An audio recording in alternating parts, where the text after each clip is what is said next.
Et pour vous, la culture, c'est quoi? Nous sommes au Festival Beckett qui se tient cette année pour la 24e édition du 15 au 20 juillet. Et là, nous allons assister à la première soirée. Là, nous sommes avec Alice Clabot. Je vais vous laisser vous présenter parce que je sais qu'il y a des activités très intéressantes avec les enfants liées à Beckett. Oui. Mais tout ça nous intéresse beaucoup parce que ça parle évidemment de culture. Oui. Alors, je m'appelle Alice Clabot, j'ai 29 ans, je suis enseignante à Sorbonne Université et je termine ma thèse de doctorat. Je travaille sur le théâtre de Beckett en Europe centrale. Et dans ma thèse, je m'intéresse particulièrement aux enjeux politiques et esthétiques et à la réception du théâtre de Beckett. Et ma thèse m'a amenée à beaucoup travailler avec des grands chercheurs et parfois j'ai eu l'impression de m'écarter du texte.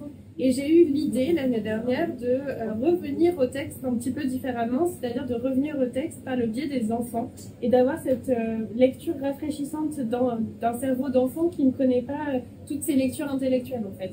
Et donc j'ai mis en place un projet recherche et création avec tout un projet de pédagogie autour de qui est Samuel Beckett, qu'est-ce qu'il a fait dans sa vie, quelle est son œuvre, qu'est-ce qu'on peut comprendre de son œuvre. On s'est principalement concentré sur En attendant Godot.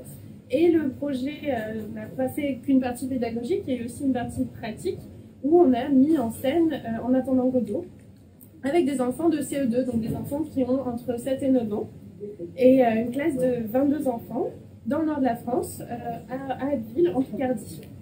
Ça a été un projet très riche parce que ça m'a appris beaucoup de choses sur mon travail, sur l'œuvre, sur Beckett, et surtout ça a appris beaucoup de choses aux enfants. Donc c'était vraiment un échange entre nous deux.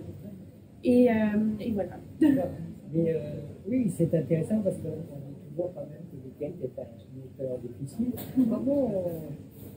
Comment les enfants s'approprient ça? Comment ils le perçoivent? Oui, mais c'est très intéressant ce que vous dites parce que justement, c'est un peu en réaction à cette idée que Beckett est un auteur difficile, élitiste, un auteur pour adultes. C'est un peu en réaction à ça que j'ai eu envie de passer par les enfants parce que j'étais pas exactement d'accord avec ça. Quand vous lisez le texte de Beckett, il y a des passages très simples. C'est une langue du quotidien puisque c'est la langue de l'attente. Parfois on dit la langue de l'ennui. Donc qu'est-ce qu'on fait quand on s'ennuie? On parle de la pluie et du beau temps entre guillemets. Et ben ça, moi j'avais l'impression de voir des enfants dans ce cours de récréation. Et c'est ça qui m'a donné envie de travailler avec les enfants. Après, j'ai dû couper quand même certains passages quand ça parlait de suicide, quand ça parlait de religion ou des blagues graveleuses. Là, j'ai un peu coupé parce que bon, pour des enfants, il fallait quand même adapter. Mais les enfants ont particulièrement bien réagi. Et pour vous répondre complètement, ils se sont appropriés le texte et ils ont su trouver tout ce qu'il y avait d'humoristique et de comique dans le langage de Beckett, chose que parfois, nous adultes, on oublie parce qu'on lit trop littéralement. Et vous voulez que je donne un exemple? Oui, bien sûr. Par exemple, au tout début de la scène, hein, enfin de la pièce, vous avez Vladimir qui prend son chapeau, qui cherche dans son chapeau, qui le retourne comme s'il n'y avait rien dedans, donc on dirait une sorte de magicien raté. Ça, les enfants l'ont vu tout de suite. Et en retournant son chapeau, Vladimir se met à crier, enfin pas à crier, mais à dire, je me sens soulagé et en même temps épouvanté. Et là, c'est quand même un mot difficile, c'est l'horreur, on a peur, c'est terrifiant, etc. Et en fait, les enfants ont adoré ce mot. Mais vraiment, vous verrez dans mon film que j'ai fait sur ce projet, les enfants se sont mis à rire et à danser. Ils étaient là, épouvanté, et c'était très étonnant. Et ça montre pour moi un peu leur rapport au langage, à trouver les choses simples, comiques, là où nous, on l'oublie parfois. Alors voilà, c'est intéressant d'abord parce que pour Beckett, ça nous change un peu la perception qu'on peut avoir Beckett. Et puis au fond, en termes de culture, c'est une introduction à des sujets absolument fabuleux. Alors tout simplement maintenant, et pour vous de façon plus large, et pour vous c'est quoi la culture?